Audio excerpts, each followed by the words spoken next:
Here's Gascoigne now, can he produce some magic? Still it's Gascoigne!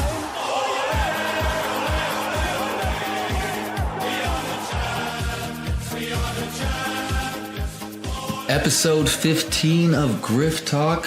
Today we are going to talk about the most viewed event in the history of the world, and that is the World Cup.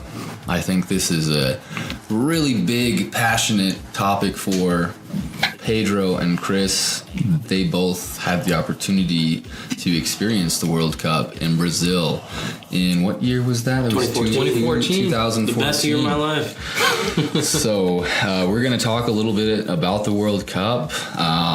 Just to start off with some cool history, the first World Cup was in 1930, and it included 13 teams, and it's now...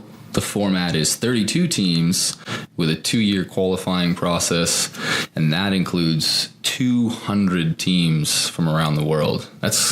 You got to be pretty damn good to be able to make it to the World Cup. Yeah, well. And some other... 77 teams have gone. 77 nations have gone, though. 77 nations have gone? Out of 200? Out of 200? That participate? Wow. Yeah. Crazy. And another couple interesting dates, 1942, it was canceled. It was funny. Germany had applied to host the World Cup in Berlin that year. During World War II. Yeah, and Brazil also applied to host for it, and, obviously, due to certain circumstances, it was canceled that year. It was also canceled in 1946. Obviously, the war ended in 45, and the whole time, the FIFA organization wasn't getting any resources or money, so there's no way they could put together a World Cup in a year. But what did happen was on February 10th of 1946, Argentina and Brazil played, and Argentina won 2-0. A lot of people call that the unofficial World Cup, but it's not sanctioned by FIFA. This was a South American championship tournament. Was Spain not involved in that one for some reason? I thought they were top four. It was Argentina...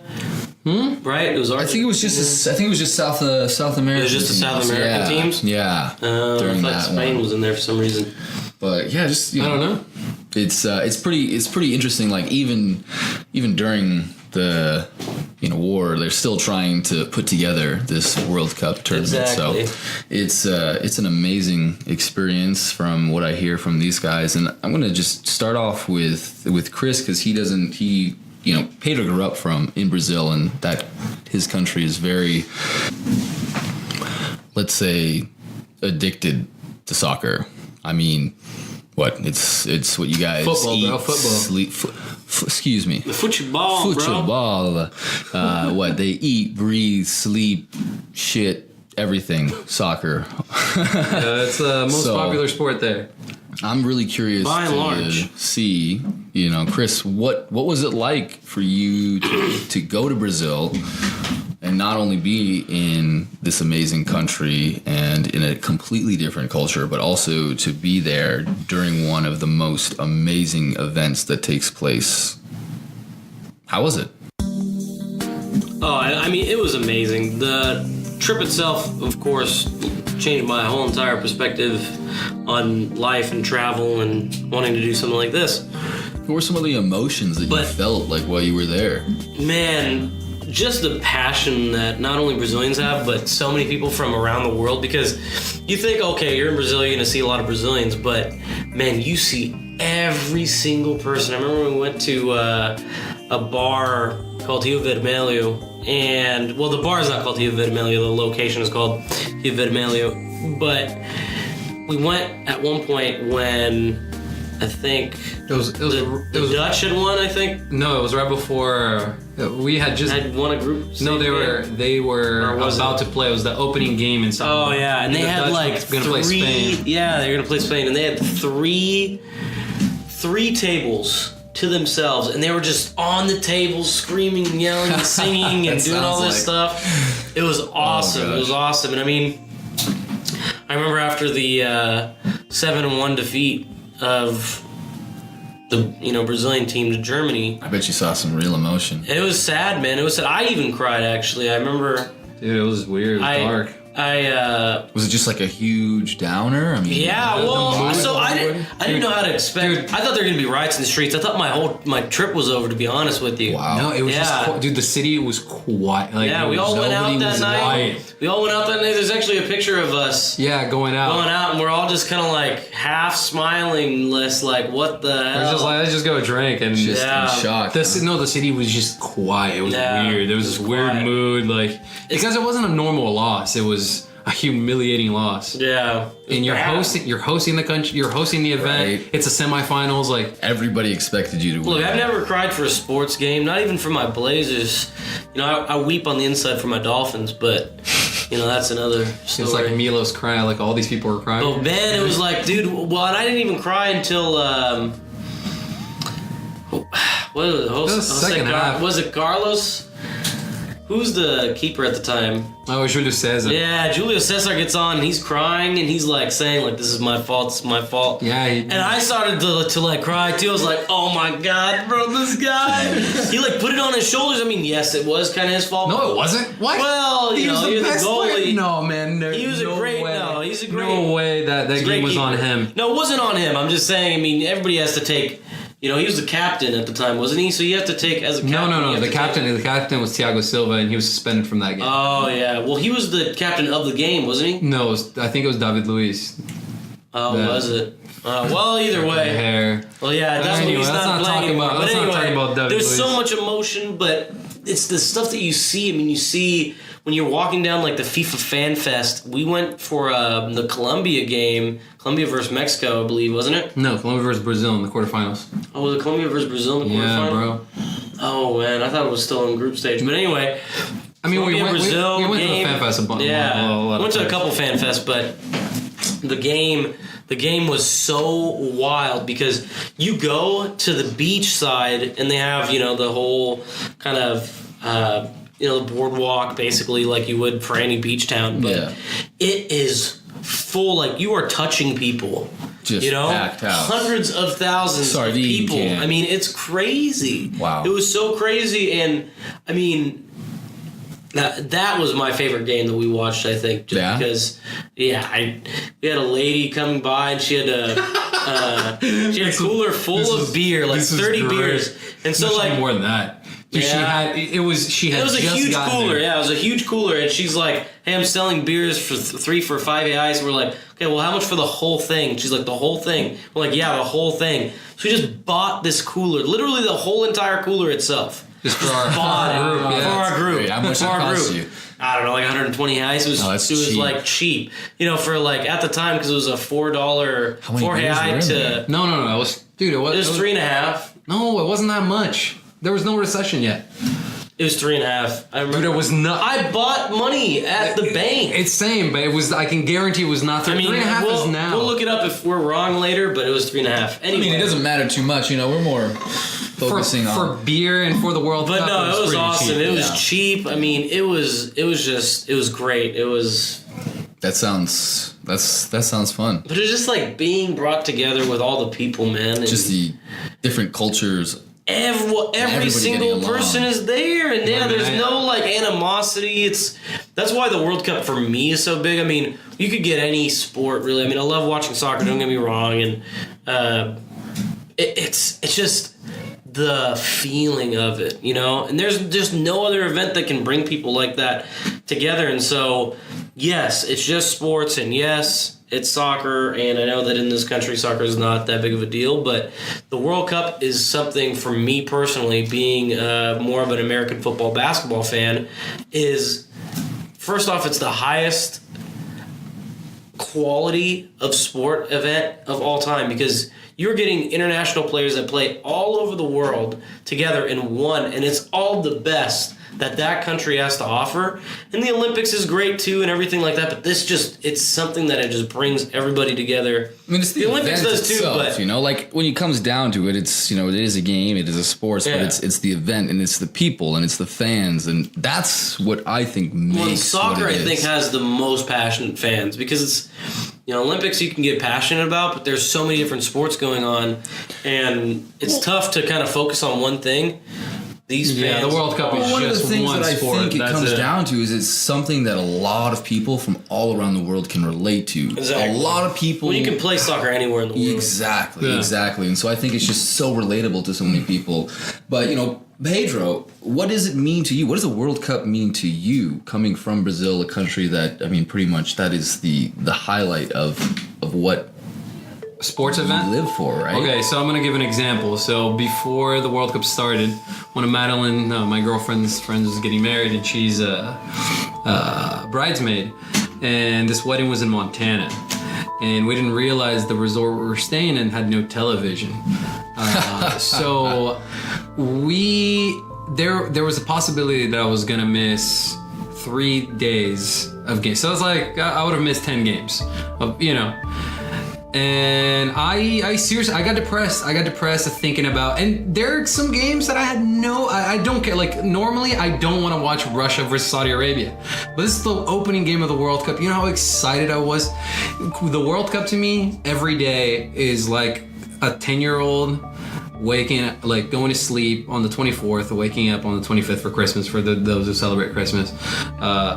It's just, I go to sleep looking forward to waking up at whatever time it is. Like, I remember in 2002, the World Cup was in Korea and Japan, so the games were like at 1 or 2, 3 in the morning. Just the weirdest sleeping pattern. But it doesn't matter what time it is, where it is, man. I don't care. That's all I gotta do. You gotta watch it live. You can't watch no recording. Well, man. Should have seen you on Friday. Oh, when Comcast was working. Oh, Xfinity, those asses. Drove over to Pedro's at 4:55 a.m. Brazil's playing at 5, and Xfinity was down. Oh, I almost lost it. I thought he was about to. I got so close. I had to leave. I had to go to work and watch it because I couldn't just watch it on your phone. I just watched it on my phone, and I was just like, dude. So when you grew up in Brazil, was that just like something as an early child age? It was something you had like looked up to. When in '94, Brazil won the World Cup. So you were like, what? And I was 4 years old. I don't remember the event. I just remember being in the living room with like family and friends, and I just remember a goal being scored and just everybody losing it, like fireworks, just people out in their cars honking their horns. I don't think anyone went to sleep that day till like maybe 3 or 4, and I'm 4 and I was up the whole time. Like, there was no child going to bed that early. I'm sure there was, the whole country. No, but just dude, I that's like my first memory of the World Cup was '94. I guess the final, and everybody losing it, and just my parents like picking me up, freaking out, my uncles freaking out, like our neighbors, everyone going out in the streets and just freaking out for a few days. So I don't know, that's the kind of expectation that you have. And it's just not just Brazil's like that. Everyone in South America is like that. Exactly. It's crazy you say the cheering, right? So when Mexico scored against Germany, their city erupted, and they set off a mini earthquake. Right? They set off all of the seismic activity because they were cheering so loud. You see the cameras, and it just starts shaking. You can barely make sense of what's in the video. It was like 3.4 or something, right? Yeah, They set off a mini earthquake in Mexico City. That's insane. Me personally, as somebody who's not I'm not really a huge fan of the sport itself, but I can appreciate the World Cup, and I actually enjoy watching these games. And that game yesterday, bro. We were watching that right before we left. That game, I was glued to the television. I did not care about that game. We watched the best part. We literally walked in, and I was like, "Yo, 20 minutes, we have to turn this game on really quick." That last 20 minutes of that game was just so intense. Yes, it is, and it's also intense watching the people, the fans, and you see the passion in every. And I think that almost seeing other people's passion into it, it kind of makes me feel passionate about it. You feel that just you absorb it, you just feel it, and it just. Jesse sent me an audio of right after they scored, and because our friend Jesse lives in Berlin, and this audio, he was like, There's just so much noise going on. And I play fantasy soccer with these guys from Sweden, and man, those guys were just heartbroken, man. It's just like they were about to party, dude. People in Stockholm were about to party for a week because they were gonna knock Germany out of the World Cup, and they were gonna qualify. Well, actually, no, not with the tie, but yeah, it's special. Well, it changed in one game can change the fortunes of everything. The whole thing, man. It's so crazy. Of not just that team, but other teams. So Yeah. it's crazy. So I'm sure before you went there, Chris, you had some expectations, and then when you went there, I'm sure you had some reality checks and things were different. Or I mean, how was it? How was Honestly, it? Was it what you expected, or it was just so weird? It was way better than what I expected. I guess, I really got into. I remember when they were here in the United States in what 98? No, right? the World Cup in the U.S. was in '94 or 94. That was U.S. Okay. Yeah. I remember that kind of. I remember in the 98. And then I really started getting into it when Italy won. 2006. Yeah, that's when I really got into it and started watching it. And then Spain, of course, when they won, that was amazing. I remember watching that with you downtown. And Portland is a little bit different, probably. It was a little bit bigger here than I feel like probably other places. Than Montana? Yeah, probably bigger than Montana. Me and 5 people watching it, freaking out at the horse, scared. Oh man, we scared some people. Scaring the people, huh? Yeah, they were like, "What's going on?" Man, you go like to Brazil, and it changes you. I've literally watched almost every game, unless I'm getting games with Aubrey. Can't miss the game days. But so after going, do you have it's changed. Yeah, I have a lot more appreciation for it, and definitely. I mean, I want Brazil to win. I mean, of course, Brazil's right? gonna win every time. And my aunt is Argentinian, and so being an Argentine, I honestly don't want Argentina ever to win in my lifetime. Sorry. I'm pulling for Iceland, man. I don't think they'll win, but I'd like them to go pretty far. Yeah. No, it's fun to like choose teams, especially when the disgrace of all, the United States can't even make a World Cup. How do you have 300 plus million people? Sorry. And I'm just saying, this is a disgrace as a nation. They're the second most purchased tickets to go view. Yeah. Yeah, the World Cup. Americans. Yeah. So it's a disgrace as a nation. North America is the easiest continent to qualify. Yeah, you play against. No offense to Canada. No, not Canada. I mean, Canada hardly ever makes it. You're playing against Trinidad and Tobago, like small island nations that they lost don't have a lot of money. Who did they lose again? They lost Trinidad and Tobago. They couldn't tie Trinidad and Tobago. Couldn't qualify. That is awful. That is a joke. That is a joke. So really shame on the United States. United States women though rock. Oh yeah, no, they kill it. They are. It's because they have pride. Yeah. Yeah. That's one thing missing from the men. No pride. No pride. Landon Donovan rooting for the Mexico team. Oh, that commercial. And then what's her name? Was it Mia Hamm? Who's the famous female soccer player? They won. I remember when they won. It's probably Mia Hamm. Is it Mia Hamm? Here in the U.S. when they won? Yeah. I just remember that specifically. I actually remember watching that and watching her win and slide. I remember her sliding, ripping her jersey or whatever. Yeah, I love they cheer. No. Oh my gosh, that commercial. That's what is it? A Geico commercial? Like as long as a soccer fan is cheering, Geico will always save you money. Yeah. Well, they've been having. No, it's not a paid advertisement. Yeah, sorry. No, it's funny. He's sliding on the ground and they have all the Volkswagen commercials right now where it's like, hey, we know the United States is not in, but you can root for whomever it was. They had the Brazilian girl. Yeah, we have the most. They had Iceland. So, they had the Dutch. We don't have any people. You need to help us cheer. Yeah, we don't have people. So, and Belgium was like, we have the best techno parties. Yeah. No, it's good, man. It's really, it takes over the world. It's so crazy. And that's the event of it. It takes over the whole world. So speaking of winning in teams, Pedro, who has won the most? Brazil, baby. That's right. And what other teams have won the World Cup? So Germany has won 4. Italy's Brazil, won. how many times did Brazil win? 5. 5 for Brazil. Germany's won 4. Italy's won 4. Then you have Argentina, Uruguay, with 2, then France, England, and Spain with 1. Nice. So it's a very selective. With the soccer almanac. Oh, dude! Doesn't even have to have Wikipedia. All day, bro. All day. I tested him earlier too, actually, to see if he's he doing knew pretty this, good. and he knew. So I didn't need to have the phone out. Oh man.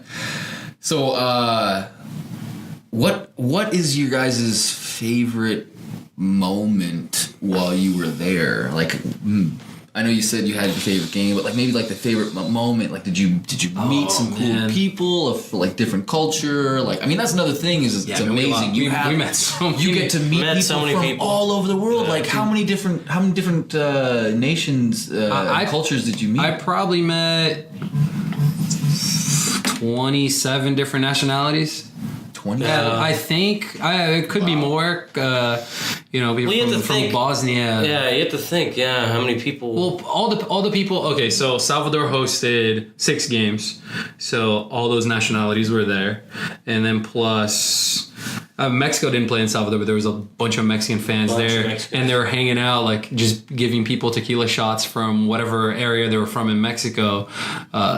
People from Holland, Spain, Germany, England. Oh man, Italy, Ghana. Yeah. Oh yeah, that guy from Ghanaian fan. Ghana, Yeah, that was. So what? that I'm was a sure good you time. got like just tons of tips and South travels. Africa. Yeah, no, You guys better have met some people so we can go hook up with them when we travel around the world. We did, dude. It was funny. We met some Americans from California too that we actually spent. time We with. spent a like few time days. with like a day or 2 with them. No yeah, more. Had a few alcoholic drinks. definitely. A few too many.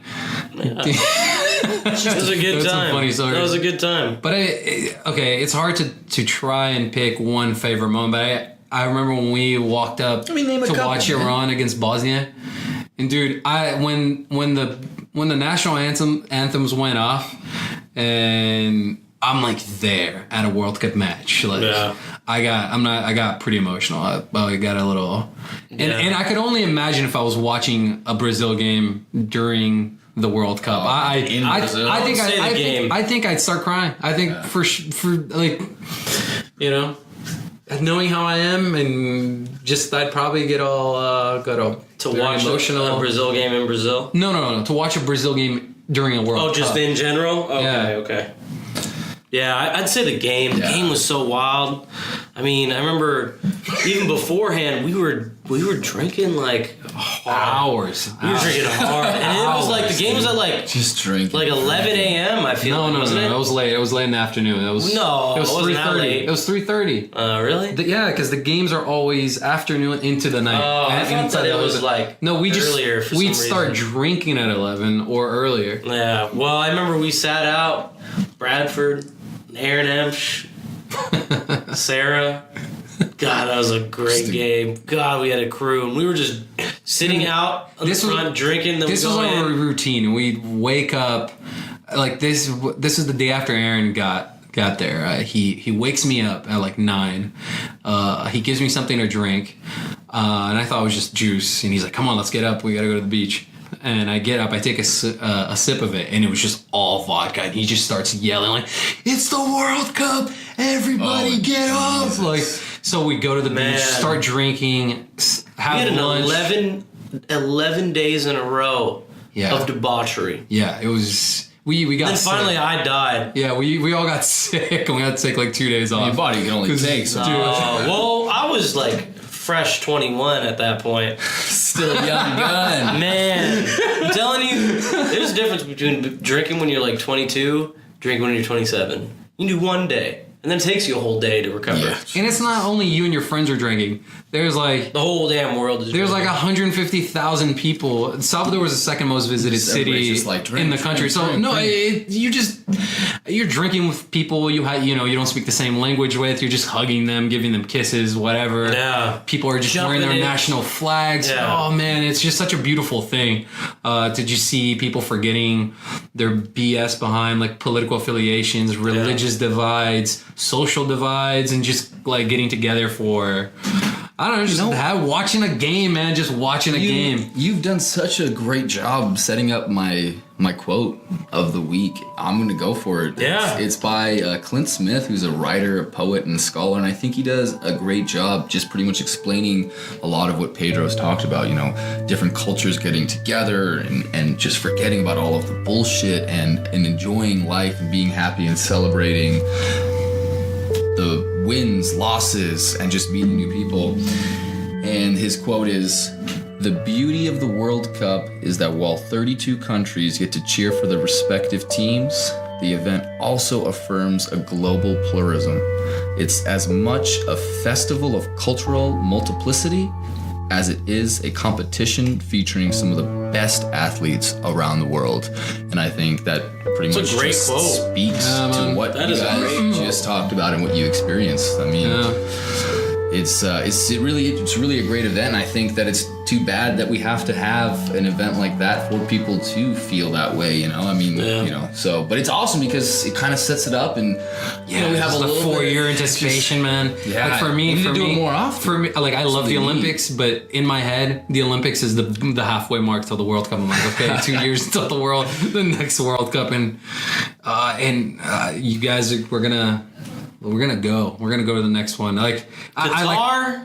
it doesn't matter where it is, man. Doesn't matter. It's about to be in the U.S., Canada, and Mexico. in 2026. Well, I'll go to that one. I don't know about We're gonna Qatar. be here. We'll be here, dude. It's gonna be as much as I tell people to travel as much as possible, I tell people 150%. It is gonna be 120 degrees in No, Qatar. it's gonna be a Winter World Cup. It's gonna be October, November, so it's gonna be 70, 80s. Okay. I mean, there is the little degrees. there's a little issue of People like be dying on the field. yeah, they man. can't host a World Cup in the summer in Qatar. That's not possible. That would be Yeah, it's miserable. like 120 degrees. Yeah. But Do you have a griff of the week for us? I do. Our griff is Didier Drogba. Didier Drogba. boom, respect. He is of the Ivory Coast national team. He was born in 1978, March 11th. The reason why I chose him was because before Drogba, there was no appearances by the Ivory Coast in the World Cup. And again, like we had mentioned, 77 teams have made it. So Drogba, I don't want to say that he did drag his team there, No, they had a good team. But they had a good team. He was the central figure. but man, he was amazing. He has, actually just for his club, for Chelsea, he has the 4th highest scoring goals in all of Chelsea, one of the major Wow. English clubs, but also leads the national team, the Ivory Coast team, all-time history of goals scored in international play. Just a great scorer, and Guy's a beast, man. Guy's a beast. a lot of massive dude. Yeah, huge, 6'2". Damn. He actually was loved by all of his coaches because of the way that he was professional during his time there. He's coached a lot of different teams since he quit international play as well, and just an all-time great Ivory Coast. I don't know. Nah, man, just great footballer in Great general. football Like, player. everybody loves Didier Yeah. Drogba. Like, When he scored the most out of any non-English player for Chelsea ever, Yeah. all time, and the 63 international goals for Drogba, and it's crazy. I mean, he scored the first goal in his nation's history of their match against Argentina. It was a 2-1 loss, but just for the Ivory Coast itself to see that, great. And I mean, he led them to two appearances, and he made it through the group stage, didn't he? In the second appearance, because I know that he lost the no. first one, but no, I don't. I thought he made the quarterfinals. No, they didn't get out of the group in 2010. Oh, he didn't. Oh, okay. No. In South Africa, I thought that they did. I thought they got out of the group in 2006. No, they didn't. They didn't? No, they lost to Argentina, and then they lost to because it was the group of death. Because they got. Oh, that's right. That's right. That's what it was called. Yeah, the Why group of is it death. called the group? Yeah, so They had the Netherlands, group of death- Argentina, Ivory Coast, and who else? Yeah, usually World Cups they'll have like a group of death. Like the one in Brazil was the group with England, Uruguay, Italy, and Costa Rica, and it was a group of deaths because Italy is one that they're one of the major nations. Who's the group of death this year? Probably. There were none. Yeah, somehow, pretty. Somehow pretty good. the big nations got pretty lucky. But as it's turning out, it's not been as easy as they all thought. No, Argentina's doing awful right now. yeah. And Germany got lucky that Cruz had that shot at the end. Beautiful goal. Yeah. Mexico's killing it. Mexico's killing it, Yeah. surprisingly. Si se puede. Yeah, si se puede. Chicharito, man. Chicharito, gosh, that guy. His We'll see if voice, they finish top his of the voice group. kills me. We'll see I if was they watching finish top of some. the group. I was watching some interviews with him, and it was hilarious listening to him talk. But yeah, Drogba, great I like his international name, player, man. And humanitarian, man. Humanitarian. That's always good, when you are not only a great athlete, but just a great human being in general. Yeah. And that's why I chose him to be the Griff of the week. Well, and I mean to show the kind of like the impact that this sporting event can have is the Ivory Coast is in the middle of a civil war during qualifiers, and once they qualify for the very first time, there's a video of him asking the government and the opposition forces to stop fighting and watched him during the tournament, and they signed like a peace treaty. That's To stop a civil war or whatever it is. I mean, there's like ridiculous like stories around the world like during these things, like people like selling their homes or whatever to be able to go. I mean, but this is just like this is an individual that led his government and the opposition to stop killing each other and be one so they can watch their national team plays. Wow, that's so impressive. So, Pedro, what's on the almanac? Almanac of the week, right? So to keep it in the World Cup spirit, Pedro's almanac. You guys came up with this fucking name, so just deal with it. I'm gonna be as cheesy as possible. So to keep in the spirit of the World Cup, the city that I picked today was Bogota, Colombia. Ooh, Bogota. Because Colombia whooped that ass today. Man, they played well. Yam's there. Yeah, Yam, our buddy Yam is coming back now, but he's been there the last 2 weeks, having a good time. So Bogota is the capital of Colombia. It is the third largest city in South America with a metropolitan area of around 10 million people. It's located in the central region of the country, in the mountains, and Spanish is the official language. So a little background, I guess, to Bogota, a city that we've talked about going to. Colombia is a place that's very diverse. Yeah, looks like Tom has had some good times there. Yeah, I say Yam? Or Yam? No, Yam. Who's Tom? Yeah, I don't know. Nobody knows Tom. Yam is Yam. Colombia's spelled with 2 O's, not Yeah, I was actually about to say that. I'm like, for the love of God, people, stop spelling Colombia with a U. It's with an O. Like a U is the company Columbia the or the Columbia Columbia store. River, or So please. I don't know. It's just a big. Colombia. Yeah, I don't know why it bothers me so much when I see it. It bothers me too, though. It's such a pet peeve, man. I just see that. I just like, and I don't want to be those annoying people that's always correcting because I'm not. But when I see Colombia being misspelled, because it's not like Brazil when you spell it in English, it's with a Z, and Portuguese is with an S. So it's not I like always spell with an S. no, that's fine. Both are right. I don't. That doesn't bother me at all. But Colombia is spelled in no in both languages. So stop misspelling it. Yeah. Stop it, people. Just stop it. Yeah, at least you know. Now you know. No excuses. No excuses. No excuses. Well, the World Cup, great event. I think it was it's a halfway point right now. Yeah. 32 matches have been played. 32 matches left to go. And please God. What do you? So who are you pulling? Brazil, bro. Ask Pedro this question. Okay, but if it wasn't Brazil, who do you want? If you weren't biased. Bro, I'm not biased. I don't know. I'm pulling for Iceland. European teams have won the last two. I don't know. Pulling for Iceland or Germany. If there's a European team, I'll go with my ancestral roots. I'll support Portugal. The Portugal. AKA Portugal. That's I'll support them because I like Cristiano. I think he's great. Killing it. And I hope Argentina go out next game. That's my little thing. Man, You're going Germany, of course, but or Iceland. I personally would like Iceland to do the best, but I got. You know what I'm gonna do? Well. I'm gonna go with my Latino brethren. Mexico, baby. Yeah, I want to see Mexico win. That'd be cool. Seriously, they have the what are they called? The El Trio. El Tri. El Tri. El Tricolor. Yeah. What is it? It's 3 colors. Yeah, the 3 colors. Yeah. Yeah. And they've been playing well. I like watching Mexico well, play. and I think that they are, the fans have been passionate here in the United States. Dude, the Latin Mexico, American fans, well, South America plus Mexico fans have invaded Russia. No, it is crazy. Today, Colombia played Poland. Poland is not that far away from Russia. Somehow, 3/4 of the stadium are full of Colombian fans making just so much noise. They travel well, man. Man, it was such a great atmosphere to watch. Can only imagine. I do want to like either Mexico or South American team to win. It'd be great for Colombia to win. Yeah, I don't think whatever. They would win, but I think Mexico has a higher chance. But man, I don't know. Latinos, baby, you got to stay with the roots. Latino pride. Latino pride, man.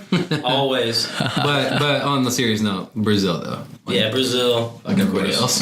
I'm just joking. Pedro. I'm sorry, man. I'm sorry. Pedro. Well, you guys, if you haven't watched a World Cup game, go watch one. Yeah, they got them on. I enjoy it. All On week Fox. long. All week. Every on day. Fox. Fox, FSN 2. Check out some highlights. It's pretty entertaining, There's especially been some I great think goals so far. when It's you some great watch games. That cruise game that cruise goal might have been that the was best one. really good. No, the World Cup so far? Yeah, no no way, way. dude. That was Because of the okay, it meant a lot. importance of it. I know, but it wasn't the best goal. Well, okay, no, that's what I'm talking about. Well, in the curve of it too, the way he placed that goal. I thought Coutinho's goal was better. No, Coutinho's goal was dope. That was like No, that 35 was dope. yards out. No, like, that just was dope. The curvature of the No, ball. that was dope too. Oh, No, man. that was dope too. You gotta rewatch But- all these goals again. That's your Brazilian bias. No, it's not. Yes. I'm not being Yes, biased. it is. I am not. Brazil Okay, hasn't Hold played up. a beautiful game yet, Skidoo. Yeah, they did the second half again. not a But beautiful game. every Hasn't been team, the beautiful game every yet. team Brazil plays against, they put 10 dudes behind the ball and they just crowd, and all they do is just play defense Well, all that's what day you're long. supposed to do against Brazil. But Brazil still hasn't played the beautiful game like I expect. Oh, it's Beautiful game. It's easier to See, play that's against the thing, opposition though. that attack That's you. the thing about Brazil, man. If they don't play the beautiful game, it's almost like a failure. Yeah, even if they win. Like, here's an example. 1982, I call that the death of beautiful football in Brazil. Like, truly, truly beautiful football in Brazil. And they lost in the quarterfinals to Italy. And that team has a higher regard than the 1994 team that won the World Cup here in the U.S. Oh wow. I don't know. Ronaldo, bro. No, that played a the beautiful game. No, that's 2002. but he played a 1994 beautiful was game then. Romario.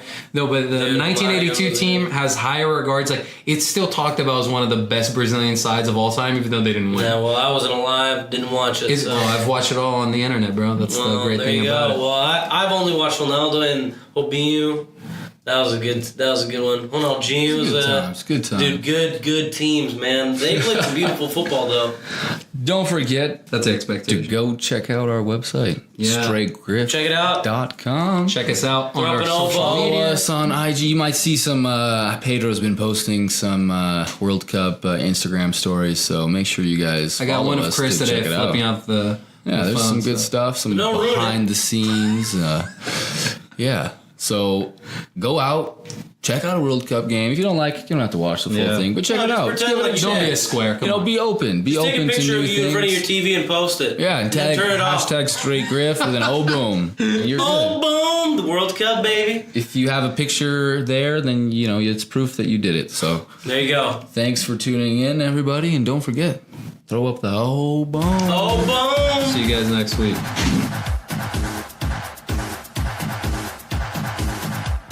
The name of the game. The name of the game. The name of the game. The name of the game.